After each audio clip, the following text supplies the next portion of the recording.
Welcome to the deep dive. Today we're taking a trip, metaphorically speaking, to a place many know as a tropical paradise, Thailand. Right, specifically the island of Phuket. And let's get the pronunciation right up front. It's Phuket. Phuket, got it. Usually known for, beautiful beaches, great nightlife, but right now it's actually caught up in a really complex story involving economics, society, and the law. Exactly. And our focus today is unpacking an article called Phuket's Russian Property Crackdown. It's from Ocean Worldwide. Ocean Worldwide. Yeah, They're a luxury real estate agency, right? Based there in Phuket. that's them. Been there since 2004, apparently. Sandra O'Neill's the director, and they focus heavily on that high-end residential market in Phuket and Koh Samui. Their marketing head, Gail Avita-Ten, puts out this kind of market analysis. Interesting. So they have a real on-the-ground perspective on the luxury side. Definitely. And our mission here is to distill what this article tells us about foreign investment, how it's hitting locals, and how the authorities are stepping in. It's a fascinating look at global events impacting a specific place.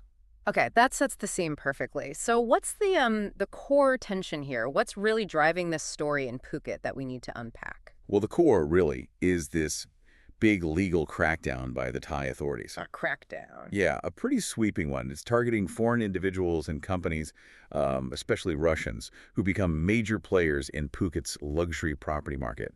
This isn't just random. It's a direct response to some really rapid changes. Changes driven by the influx of Russians. Precisely. The market there was already strong, but it absolutely boomed, particularly in luxury property, after the invasion of Ukraine led to a large number of Russians arriving. So the government is now sort of drawing a line. Okay, let's get into the specifics of this crackdown. You said sweeping. What kind of scale are we actually talking about? Numbers, targets? The numbers are pretty significant. The article mentions Thai police have charged over 100 people. Over 100. Wow. Yeah, and get this, 67 of them, so a clear majority, are Russian nationals. And it's focused squarely on Phuket's multi-million-dollar property sector. Which, as you said, saw prices surge. Exactly. A really noticeable surge, directly linked in the article to when Russians began arriving in much larger numbers post-invasion. It really shows how, events far away can create these huge economic ripples locally. This isn't just a few isolated cases. The scale points to something more systemic they're trying to address. Right. And to really understand why this crackdown is happening now, we need to grasp just how many Russians we're talking about. It's not just a few tourists, is it? Oh, not at all. We're talking about a significant demographic shift. The numbers are, frankly, quite staggering. Like what? Well, according to the Thai Tourism Ministry data cited, 767,210 Russians arrived in Thailand just in the first 4 months of this year. 700,000 in 4 months. Yeah. And that's on top of 1.61 million who visited last year. Yeah. But it's not just tourism. Many are staying longer, drawn to Phuket's beaches and lifestyle. So how many are actually living there now? The estimate is nearly 60,000 Russians residing along Thailand's Indian Ocean coast, with Phuket being a major hub. 60,000. That's a city in itself, almost. It is, and the article paints this picture. It says some parts of Phuket have started to look like Black Sea resorts. Russian businesses, signs in Cyrillic. Wow. Black Sea resorts in Phuket. That's a powerful image. It really is. And you can imagine, for local Thais, seeing your community change that fast, that dramatically, it brings challenges. Which leads right into the next question.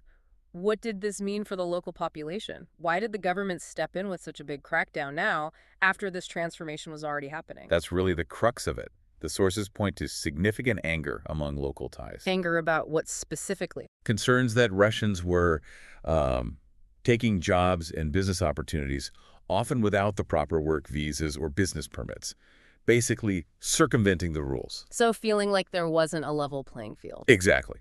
Complaints about unfair competition, about businesses operating outside the legal framework. So the government ordered this crackdown as a direct response to those local complaints. Okay, so it was citizen-driven in a way. It seems largely so. The police identified 135 individuals and 100 companies suspected of breaking laws. Now, the article does say none have been detained yet. Oh, interesting. Yeah, but they have been summoned to Bangkok to formally hear the charges, which suggests, this is being taken seriously at a high level. It wasn't just a local police thing. It's a national response. So it's not just about the public feeling upset. There's a concrete legal basis here they're enforcing. Can you walk us through that? What are the actual laws, especially for foreigners buying luxury property? Absolutely. The key piece of legislation is Thailand's Foreign Business Act of 1999, and it's not messing around. Penalties can include up to 3 years in jail, plus a fine of 2 million baht. Which is about 55,000 US dollars. Roughly, yeah.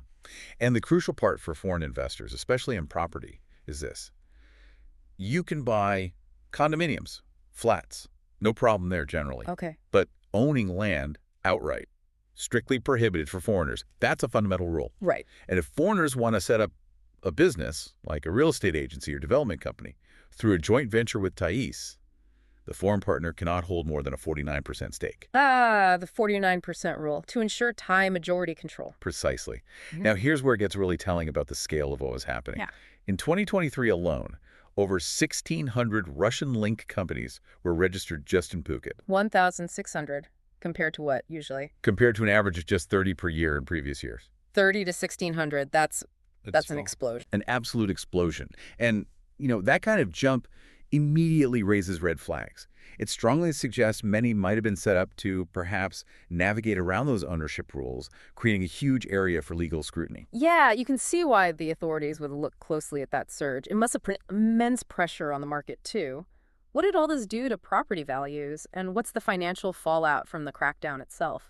The economic effects are huge and kind of double-edged. First, land prices in Phuket, they surged by 40% this year alone. 40% in 1 year. Yeah, way above the national average. Directly linked to this intense foreign demand, mostly Russian. Great if you already own land, obviously. But tough for locals trying to buy. Exactly. Makes it incredibly difficult. The overall market size is massive, too. House and condo sales expected to hit around 31.5 billion baht this year. That's what, about $860 million US? Huge numbers, and the crackdown itself seizing assets. Oh, yeah. The police actions have resulted in significant seizures already. Deeds for land and condos valued at 1.2 billion baht, that's $33 million US seized. Plus, another 318 million baht, or $8.7 million US, in cash deposits. And they've frozen bank accounts they suspect were used for investment scams, as the source puts it. So it's not just about the property ownership rules, but potentially other financial irregularities, too.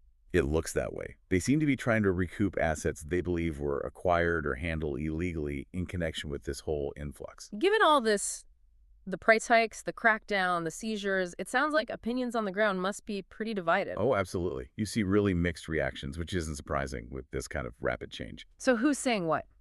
Well, on one side, you have some locals. The article mentions a Phuket native named Chai who welcomed the police action. What? They're concerned about, social order, feeling priced out by the rising costs, maybe unfair business competition. For them, the crackdown is about restoring balance. Okay, that makes sense. But then on the other side, you have people worried about the impact of the crackdown. Impact on what? Investment. Exactly. They're concerned these raids could scare off future foreign investment, which, like it or not, has become vital for Phuket's economy. Right. Maidapong Upatizing, he's the president of the Phuket Real Estate Association, he's quoted, making this point very clearly. He says, Russians are currently the top foreign investors in Phuket real estate. The top investors. So his warning is basically, don't kill the golden goose. Pretty much. He cautioned against damaging that investment sentiment. So you see this real tension. Locals wanting order and fairness versus business interests wanting to maintain the flow of foreign capital. It's a classic dilemma. A really difficult tightrope for the authorities to walk. So pulling it all together, what does this deep dive tell us about the bigger picture for tourism and investment in Thailand, especially in Phuket? How are they trying to manage this? Well, it's helpful to remember the context. Before COVID, Thailand's tourism was massive, right? Yeah. Record 40 million tourists a year, with Chinese visitors being a huge chunk. Yeah, it was booming. It's recovering strongly now, over 28 million visitors last year. And interestingly, even with this crackdown happening, Thailand actually extended a visa exemption scheme for Russian tourists until July. Oh, really? So they still want Russian tourists, even while cracking down on property issues? It seems so. It perfectly highlights the balancing act. They need the tourism dollars, they need investment for growth. It's crucial for their economy.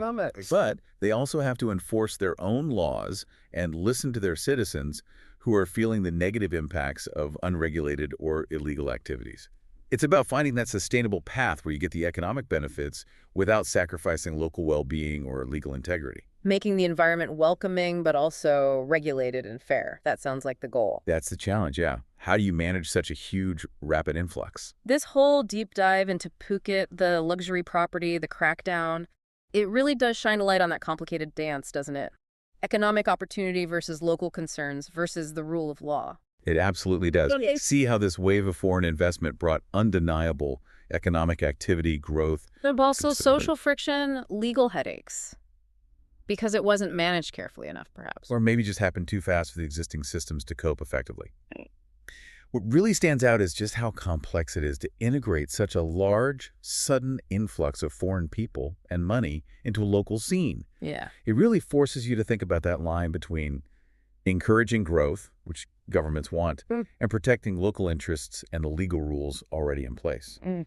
There are no easy answers. Phuket's story is kind of a snapshot of these global challenges playing out locally. And it leaves a question for you, our listener, to think about. When these global hotspots like Phuket see such dramatic, rapid economic shifts, what does a truly sustainable and fair way forward look like?